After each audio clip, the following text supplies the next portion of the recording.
സംസ്ഥാന പ്രസിഡൻറ്റിൻ്റെ ചുമതലയെടുത്തിട്ട് ഞാൻ ആദ്യമായിട്ടാണ് ആർച്ച് ബിഷപ്പ് ക്ലീമിസിനെ കാണാൻ വരുന്നത്. അദ്ദേഹത്തിൻ്റെ ബ്ലെസ്സിങ്സും അനുഗ്രഹവും പിന്തുണ ചോദിക്കാനാണ് ഞാൻ ഇന്ന് ഇവിടെ എത്തിയത്.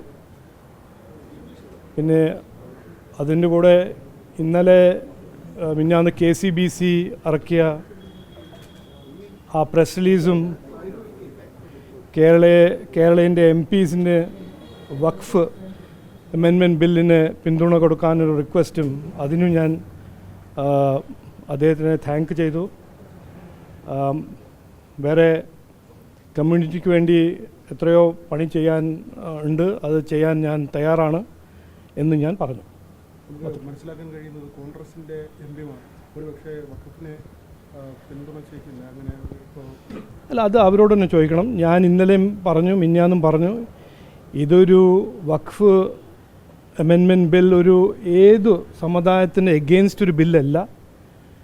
ഈ ബില്ല് നമ്മൾ മുനമ്പത്തെ ജനങ്ങളുടെ അവരുടെ വിഷമങ്ങളും പ്രശ്നങ്ങളും സോൾവ് ചെയ്യുന്ന, അതിനെ പരിഹരിക്കുന്ന ഒരു ബില്ലായിട്ടും കാണണം. അതാണ് സത്യം.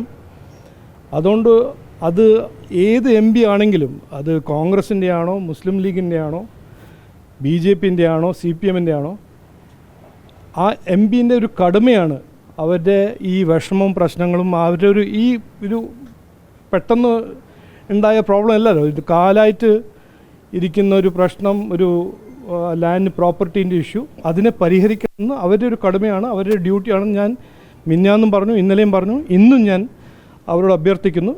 ഈ ബില്ലിനെ സപ്പോർട്ട് ചെയ്യണം. ഇത് ഒരു ഏത് സമുദായം ഏത് മതത്തിൻ്റെ എഗെയിൻസ്റ്റ് ബില്ലല്ല. ഈ ബില്ലിനെ സപ്പോർട്ട് ചെയ്യണം എന്നാണ് എൻ്റെ ഇന്നും അഭ്യർത്ഥന.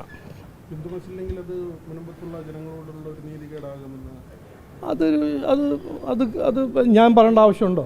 അതൊരു ഓബ്വിയസ് അല്ലേ? ഇതല്ലേ നമ്മുടെ എല്ലാവരും ഒരു എലക്റ്റഡ് MP ആണെങ്കിൽ ജനങ്ങളുടെ പ്രശ്നങ്ങൾ പരിഹരിക്കാനല്ലേ ഏറ്റവും ഇമ്പോർട്ടൻറ്റ് കടമ, ഒരു ഡ്യൂട്ടി. അതായിട്ട് കാണണം എന്നാണ് ഞാൻ അവരെ റിക്വസ്റ്റ് ചെയ്യുന്നത്. ശരി, നമസ്കാരം.